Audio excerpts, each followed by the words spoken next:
ఈవెంట్లో మీ క్లిప్ ఒకటి వైరల్ అయింది, లైక్ మహేష్ని ఏదో బ్యాక్ లుక్ ఇచ్చి ఆర్టిస్ట్ మహేష్ని, అది బాగా వైరల్ అని చూసారా మీరు? లేదు, నాకు it was brought to my notice అండి. అది యాక్చువల్లీ అంటే ఐ అండర్స్టాండ్, ఒక ఇలాగా మాట లేనప్పుడు ఐ థింక్ ఎక్స్ప్రెషన్స్ని మనం ఏమైనా అనుకుంటాం, but I'm so glad he clarified. అలా ఏం లేదు. ఆ రోజు ఏం జరిగిందంటే అక్కడ నుంచుంటున్నా చాలాసేపు, నాకు వెనకాల నుంచి ఒక సౌండ్ వినిపించింది. సో అలా వెనక్కి తిరిగాను నేను, అండ్ ఆయనతో నా ఫోన్ ఉంది. కరెక్ట్గా ఇలా స్టేజ్ ఎక్కేటప్పుడు ఆయన నాకు హెల్ప్ చేశారు. సో నేను ఆ ఫోన్ కోసం తిరిగాను ఆయన, నేనేదో వినిపించిన వెనకాల. అండ్ మనం ఆబ్వియస్లీ ఆ టైంలో స్పీచ్లో we're all like carried away. So we're all concentrating ఆయన స్పీచ్లో. సో అందుకే నాకు అంత అవగాహన లేదు కరెక్ట్గా ఏంటి అని. But nothing at all. ఇలాంటి క్లిప్స్ వస్తూ ఉంటాయి చాలా ప్లేసెస్లో, కానీ నథింగ్ లైక్ దట్ హ్యాపెన్.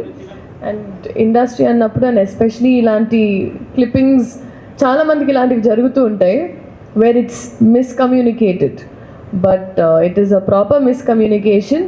నాకు ఇంకా ఆయనతో చాలా సీన్స్ కూడా చేశాను. There is nothing like that. So ఏది ఒక మనిషి వర్బల్గా చెప్పే వరకు ఏది నమ్మకండి అని నేను చెప్తాను. ఎందుకంటే Instagram can be very receiving. నాకే ఆ రోజు చూసిన వెంటనే ఐ ఫెల్ట్ వెరీ బ్యాడ్. ఎవరు ఆరోగెన్స్ కాదు, ఎవరు అవన్నీ big words, arrogance or misbehave, nothing like that. ఎప్పుడైనా నా నుంచి అయినా, ఇండస్ట్రీలో ఎవరి నుంచి అయినా మేమేమైనా చెప్పాలనుకుంటే మా నోటి ద్వారా చెప్పేస్తాం. మీరు క్లిప్పింగ్స్ అలా నమ్మకండి. Thank you. ఎస్, చెప్పండి. ఈ సినిమా షూటింగ్ టైంలోనే మీకు డాక్టర్ శ్రీలీల అయ్యారు కదా, సో దాని గురించి ప్లస్ ఈ సినిమాలో వచ్చే సినిమాలో కూడా ఆ పేరు కానీ ముందు వేసుకునే అవకాశం ఉంటే డాక్టర్ శ్రీలీల అని వేసుకునే అవకాశం ఉంటుందా? లేదండి, ఐ డోంట్ థింక్. అది I think personal life, and that is. Leela garu, sorry to interrupt you.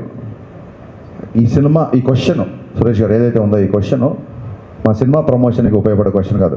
ఆవిడని యాక్టర్ శ్రీలీలగా అడగండి. డాక్టర్ శ్రీలీలగా మీరు ఎంత బాగా పేషెంట్ ఎలా చూడబోతున్నారు? నేను అడిగింది శ్రీలీల. నేను ఒప్పుకోవట్లా. నేను శ్రీలీలను అడిగా. నేను ఒప్పుకోవట్లా. శ్రీలీల గురించి చెప్పమ్మా.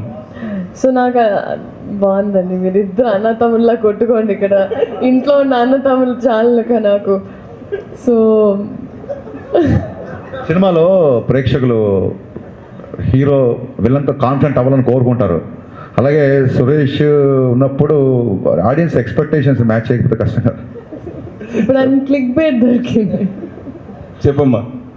లేదండి, so that is huge mile stone నాకు నా పర్సనల్ లైఫ్లో. అండ్ ఆ విషయంలో ఐ థింక్ ఈ మూలక I would like to thank నా ఇప్పటి వరకు పనిచేసిన all my teams and my technicians. ఎందుకంటే కొంచెం నాకు ఎగ్జామ్స్ అప్పుడు అటు ఇటు డేట్స్ అడ్జస్ట్మెంట్ కూడా చేసినందుకు. So I would thank the film industry for that.